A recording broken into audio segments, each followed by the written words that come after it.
Alright, so this is the Panasonic GH5 Mark II camera. I've got it inside the small rig cage for the GH5.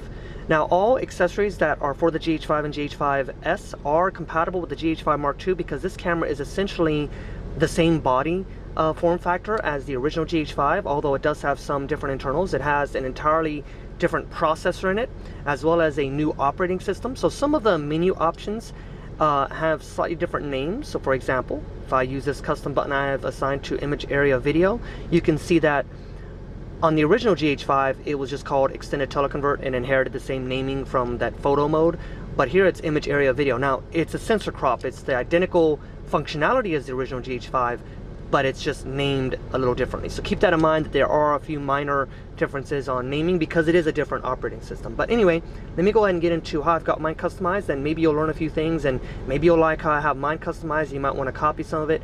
Hopefully it'll just give you some ideas. So anyway, let's get started.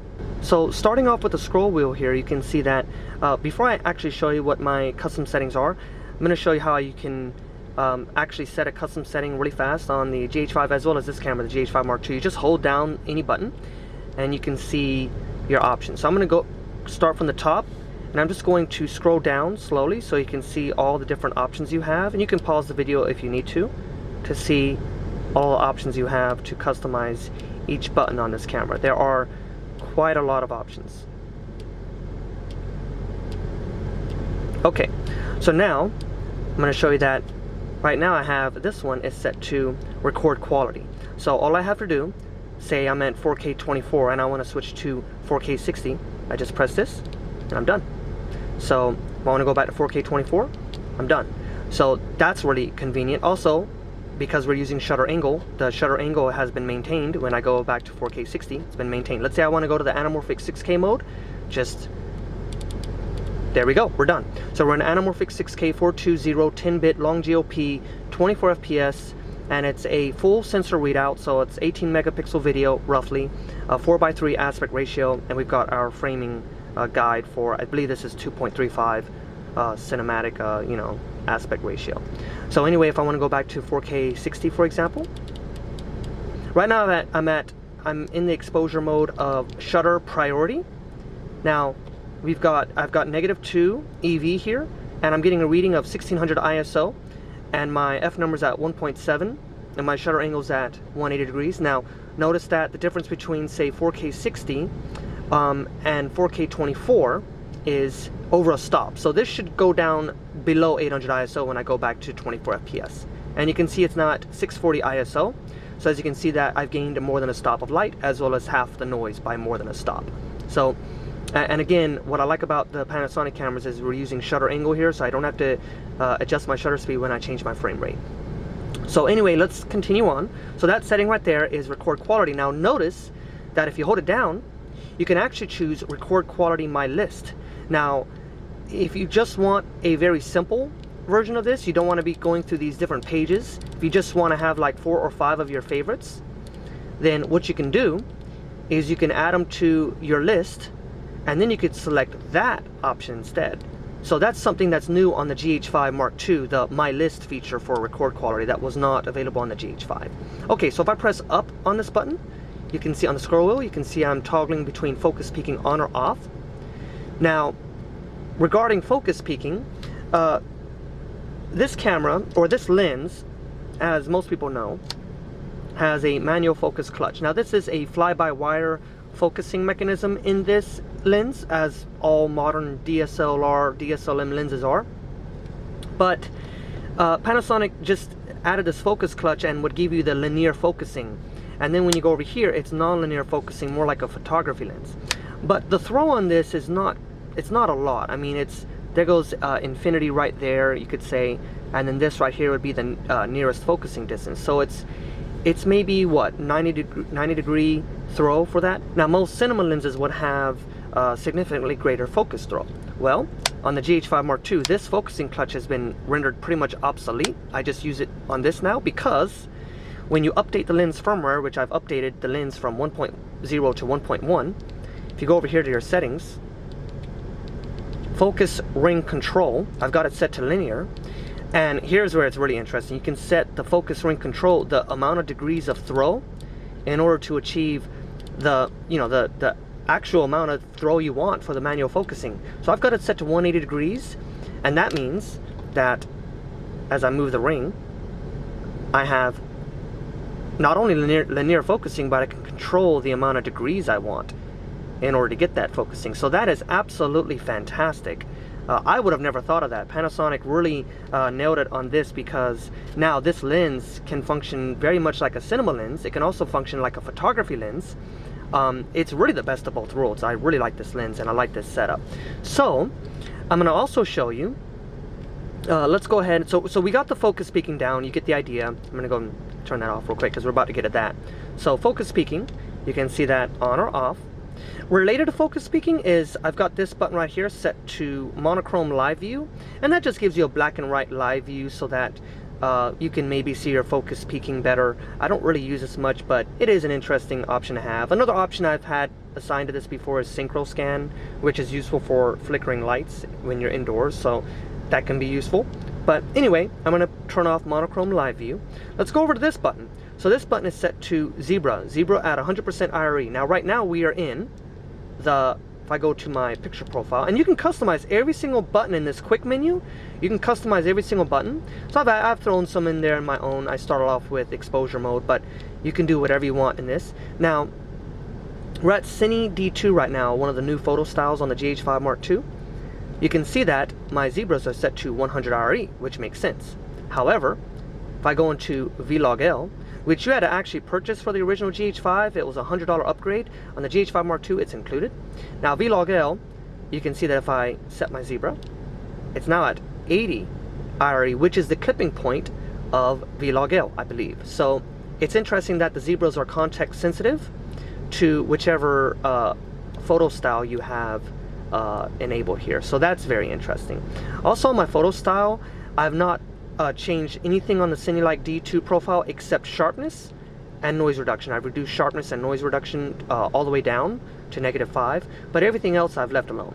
Okay, so now let's look at this one right here. As you can see, I'm toggling between, it's just Waveform Monitor vector scope.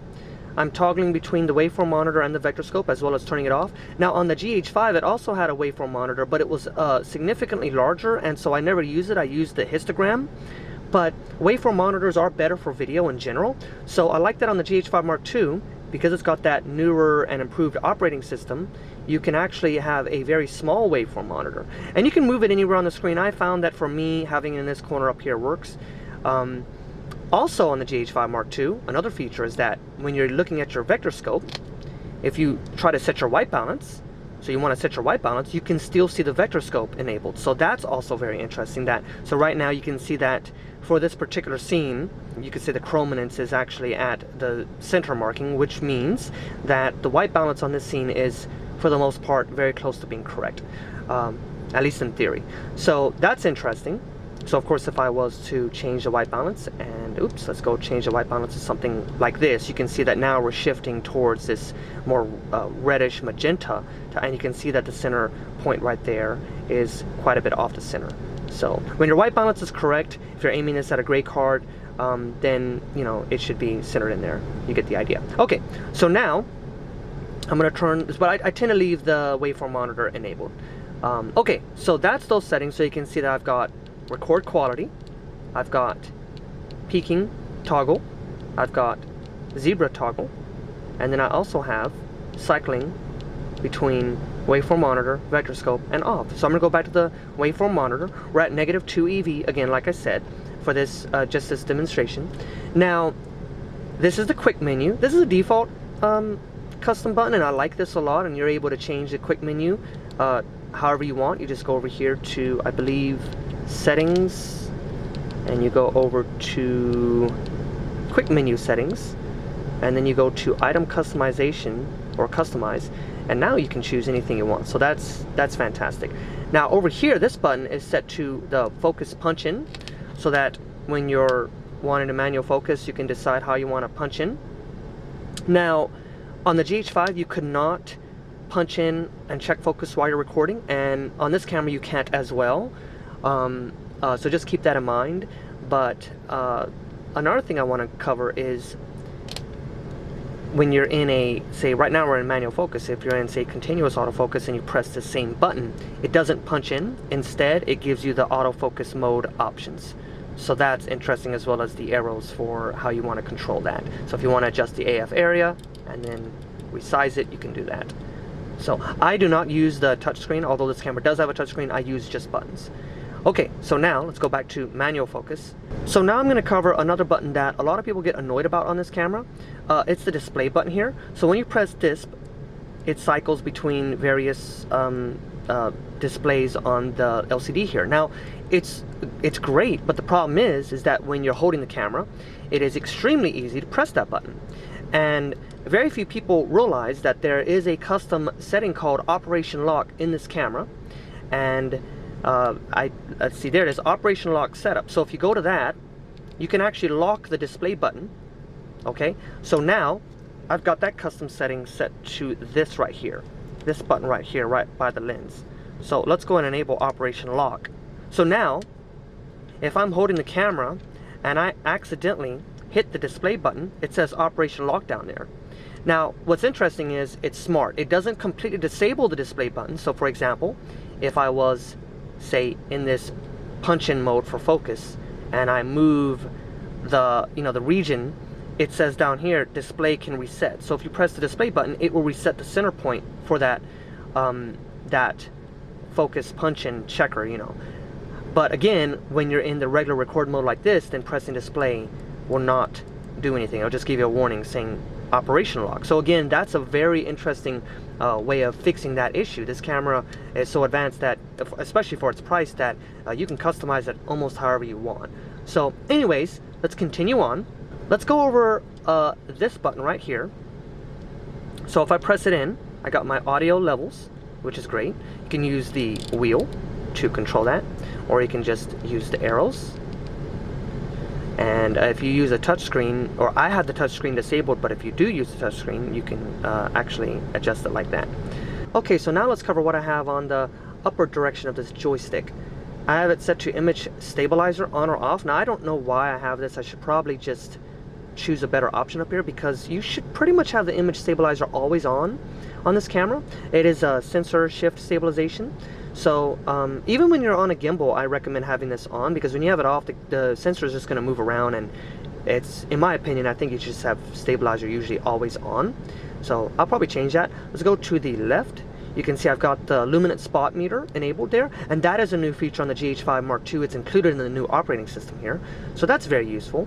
It can tell you if you're, say, at 50% gray. So this scene right now is quite a bit underexposed. I'm just going to use this wheel here, or this dial up on the front of the camera, this dial here, to, and again, I'm in shutter priority mode. I'm just going to raise the EV to -1, and see that now we're getting a 40 on the Luminance spot meter. So I'm going to bring it up to EV -1.3, and now we're getting 50% IRE on that point on the center there. So you could say this scene is very well exposed. Anyway, I'm going to turn that off now.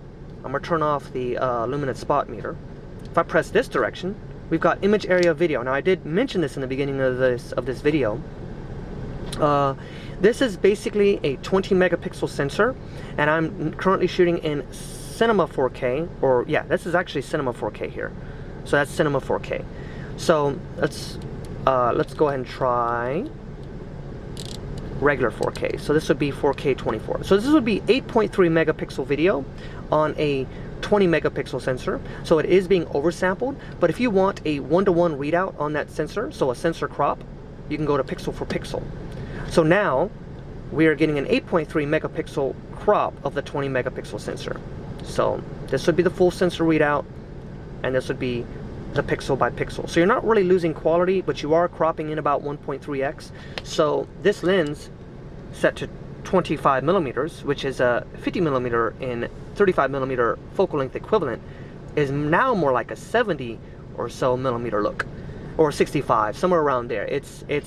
So this lens is quite versatile when you're using the sensor crop mode, or what the GH5 II calls image area of video. So now we're back into the full sensor readout, and you can see it says full up there. When you go to pixel for pixel, it says pixel for pixel. So keep that in mind. Okay, so now let's go over a few other buttons. If I press downward, you can see that that little icon pops up there, and it's got a different different icon there. So if I press it and hold, it says Boost IS Video. On the GH5 it was called IS Lock.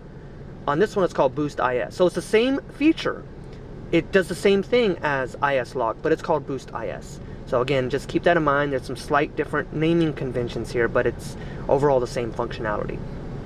Okay, so on this button here, I have that set to LVF monitor switch. So that allows you to switch between the live view here and the monitor, or the EVF, I should say. Okay, so I have another button I want to mention, this one right here. Now, by default, it's set to picture profiles, but on the GH5, original GH5, it was called FN1. So if I press this button, it actually toggles, or it actually, you have to hold it to get the AEL, or auto exposure lock.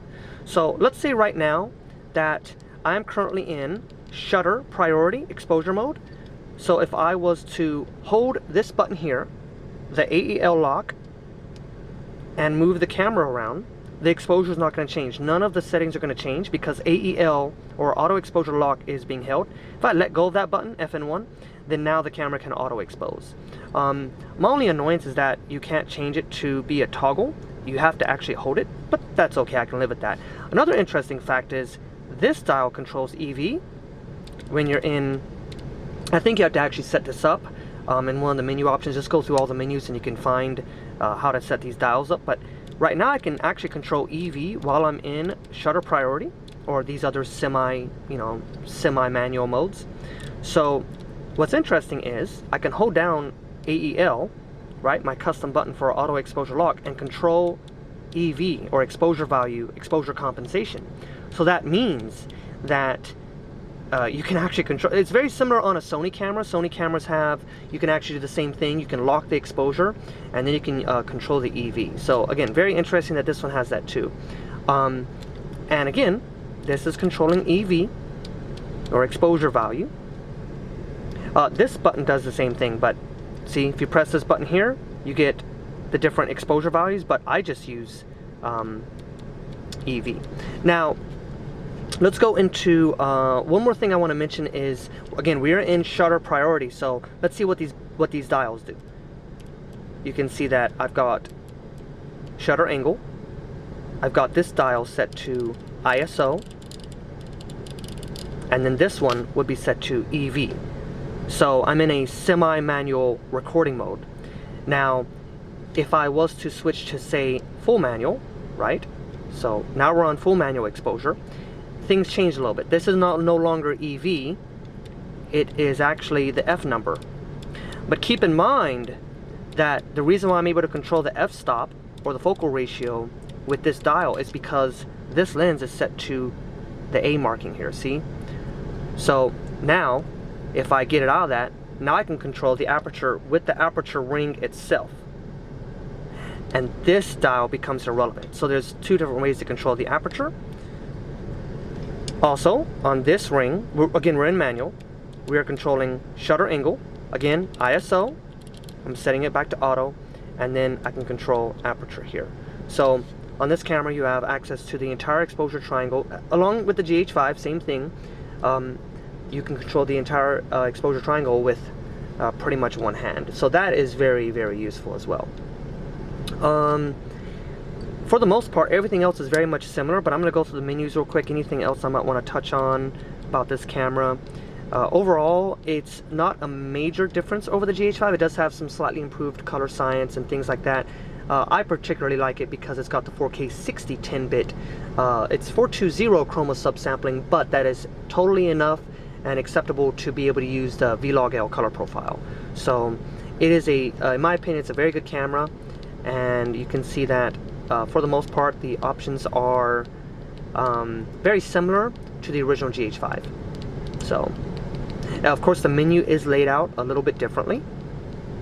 And you can use the wheel here as well to scroll between these menu options.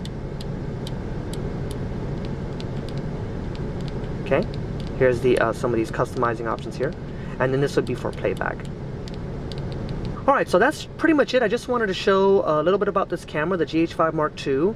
And actually the autofocusing system is improved on it. I use this now. I can comfortably use this in autofocus mode, so when I get my driving shots I can handhold this and I can actually trust the autofocus for the most part to get some very good shots. So it's quite good. It's obviously not as good as the dual pixel autofocus on a Canon or the hybrid phase detect autofocus on a Sony, but Panasonic's come a long way with their contrast-based autofocusing, and this can definitely be used for the types of videos that I make. And so that's why I actually upgraded from the original GH5 to this camera. So the GH5 Mark II, it's a fantastic camera. I think it, when you combine it with the two Leica f1.7 zooms, you really have a nice setup for many different types of video work. So that's about it. I hope you found this video useful, and thanks for watching.